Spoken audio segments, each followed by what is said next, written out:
Fəxrəddin müəllim çox ağır təbiətdir. Zəhmətkeş, qayğıkeş, ailəsinə məsuliyyətdir. Ən çoxu da dostlarına qarşı məsuliyyətdir. Dost canlı. Yəni mən bu illərdə onda ancaq bunu gördüm. Ana sevən, ailəsini sevən, atasını, valideynlərinə böyük hörmətlə yanaşan. Çox yadımızda qalmayıb. Çox xırda epizodlar yadımızda qalıb. Hamısı da çox gözəl xatirələrdir. Bizi ilə maraqlanmağı, hələ uşaq yaşdan xırda da olsa yadımdadır. Məsəl üçün bizi gedirdi, çəkiliş eləyirdi, gəlirdi kamerasından bizə göstərirdi çəkilişləri, hər hansı bir çırpı çəkəndə, hər hansı bir bizə aid nələrsə göstərirdi.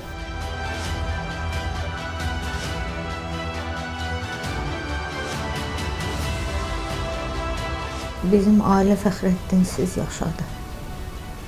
Hər 20 noyabrda, düzdür, hər gün eyni söhbət eləyirdik. Amma hər 20 noyabr bizim üçün ən ağır bir gün kimi. Uşaqlar Fəxrəddinsiz böyüdü. Yəni, Fəxrəddin onlara qarşı nə boyda arzuları var idi. Necə arzuları var idi. Atam rəhmətə gedəndə mənim 3 yaşım var idi. Bacım məndən 1 yaş böyüdü, 14 yaşı var idi. Belə deyim də, zaman keçdikcə, bəlkə də 10 yaşımda filan daha çox yadımdaydı. Amma zaman keçdikcə, qayğılar artdıqca, həyata adaptasiya olduqca biraz uşaqlıqlar unudulur, istər-istəməz. Ona görə düzünü desəm, artıq üzü ancaq şəkillərdən yadımdadır. Yəni, elə bir yaşımdaydım ki, heç cür hansısa bir hadisəni danışılmadan yadıma sala bilmirəm. Amma danışanda mamam məsəl üçün danışır ki, filan günü filan yerə apardı sizi, azmaz da olsa belə bir xatirə kimi gözümdən keçirdi. Uşaqlıqdan biz o qürur hissi ilə böyümüşük. Hara getmişiksə, o milli qəhrəman övladı adı həmişə bizim başımızın üstündə gedib.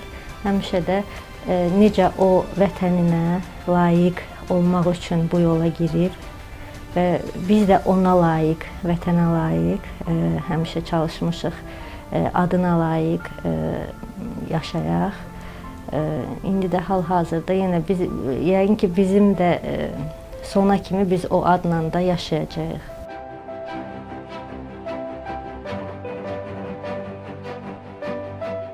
O qədər gözəl sözlər, o qədər gözəl ifadələr eşidirdim ki, yəni bu özü mənim üçün çox böyük bir fəxr idi ki, mənim atam həm dost kimi çox gözəl dost olub, dostlarından onu, yəni danışa-danışa bitirmirlər onunla bağlı xatirələrini.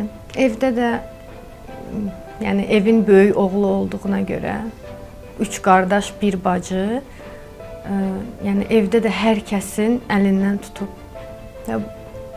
Belə bir kişinin qızı olduğuma görə fəxr eləyirəm.